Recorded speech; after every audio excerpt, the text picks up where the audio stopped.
So if we to increase the voltage, then current is also increased. If we decrease the voltage, then current is also decreased. Because according to Ohm's law, the voltage is directly proportional to the current. Thank you. Hello my dear friends, my name is Yogini. I am from class 10. We will discuss about Ohm's law. Please listen to me carefully. When we increase the voltage, then current is also increased. When we decrease the voltage, then current is also increased, because according to Ohm's law, voltage is directly proportional to current. The topic Ohm's law. So if we increase the voltage of the circuit, so the current is also increased. And if we decrease the voltage of the circuit, so the current is also decreased. Because according to Ohm's law, the current is directly proportional to the voltage.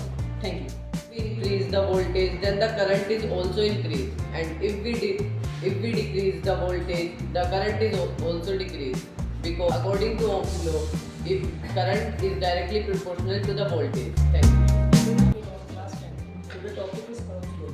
If we increase the voltage, then current will also increase. Then we decrease the voltage, then current is also decreased. Because according to Ohm's law, voltage is directly proportional to the current When the current is increased. If we decrease the voltage of the current, when the current is decreased.